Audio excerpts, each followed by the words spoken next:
He was the morning star, radiant, powerful, until pride dulled his beauty and corrupted his place before the Almighty. Lucifer fell. Now he rages against God's image-bearers. He knows his fate will already end in fire. But until then, he moves his voice.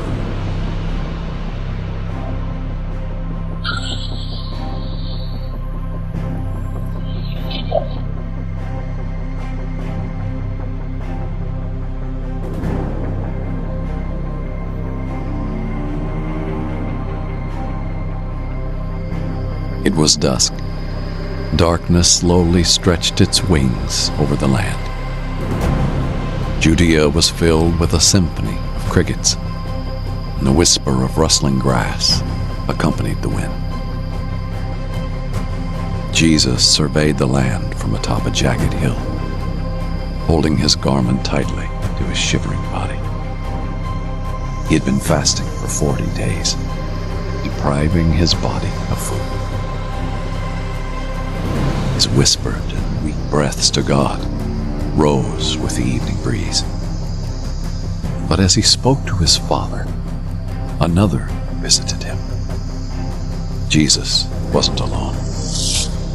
An ancient enemy lurked among the reeds behind him, waiting for a moment to strike. For 40 days, Jesus had gone without food. His body was beginning to eat away at itself, and his mind was experiencing the dull effects of starvation. It was at this moment a slithering presence emerged from the darkness. He slid his way behind Jesus and whispered into his ear. Look, it's the Son of God. Like a starving animal. If you truly are the Son of God, why not just command these stones to become bread? Surely the Creator himself deserves some food. This was the first temptation, the lust of the flesh, a tactic that worked for Adam and Eve once in the garden. Jesus' body ached from hunger. The pain was nearly unbearable. Yet Jesus came to identify with the weakness of mankind. If he simply turned the stones into bread, he would take advantage of the power God gave him. I don't need it. It is written, man does not live by bread alone, but by the very words uttered from God himself. It was difficult for Jesus to speak.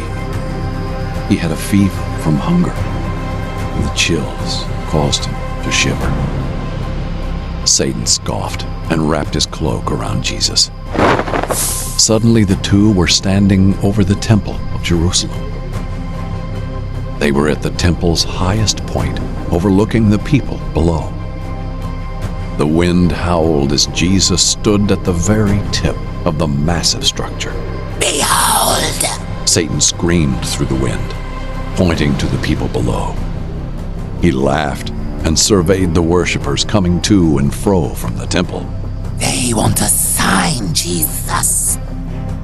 They long to worship. They're hungry for it. The wind cut Jesus' cheek like glass. He looked at the people below. They were praying, seeking, searching for answers from God.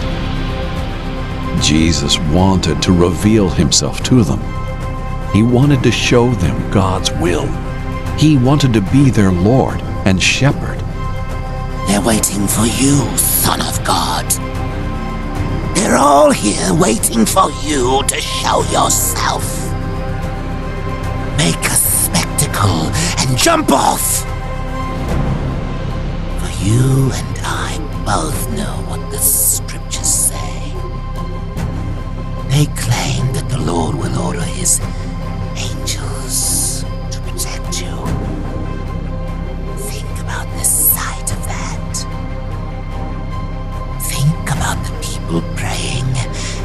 a sudden seeing a man flying on the backs of the angels.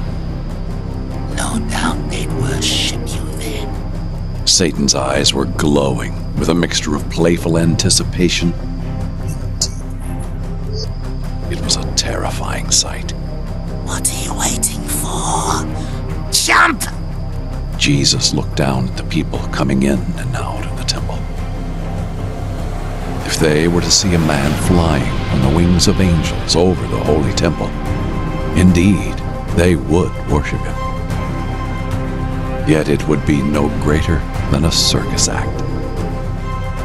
Jesus knew that it was not signs and wonders that would save mankind. He knew what his true purpose was. Faith born of spectacle was as fleeting as the wind that bore it. His path was one of more profound truths. Blessed are those who don't see, yet still believe. A smirk creased on the sides of his face. He wouldn't give in. Satan saw Jesus smile, and he knew it. It is written, you must not test the Lord your God. Satan, still behind Jesus, scowled. He whisked Jesus into a vision, setting them atop of a vast panorama of earthly kingdoms. The world sprawled below them, shimmering with the allure of gold, silver, and infinite treasures. The shadow of corruption tainted their magnificence. You see all this? These kingdoms are mine. They have been taken by me and are mine to give. All this power, all this glory could be yours. Satan leaned closer in to Jesus' ear. He stretched out his hand to the kingdoms, glowing in the magnificent light. Look, Son of God. Look at all that could be yours to rule. All you must do is worship me.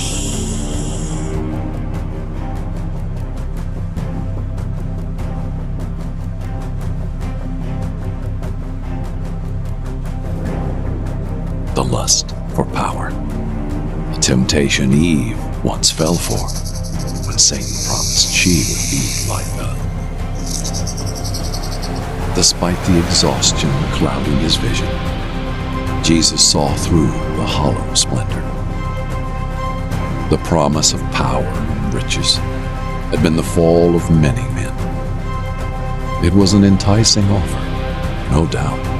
Jesus longed to rule over his people as king.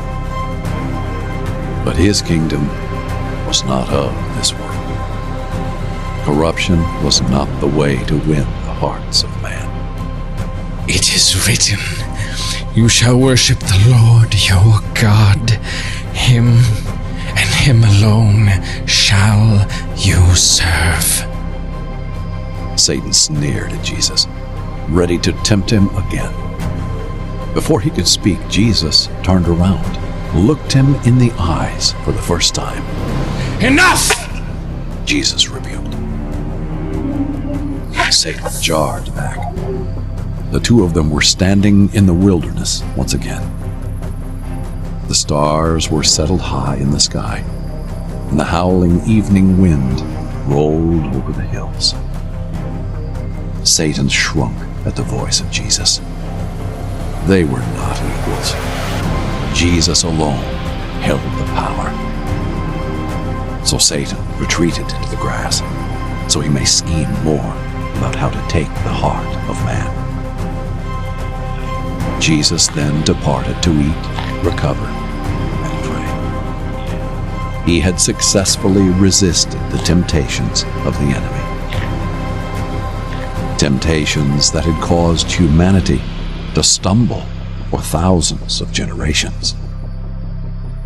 Jesus, even in his most weakened state, was able to overcome it. This would be a foreshadowing of things to come. Jesus, even at his most afflicted, would overcome.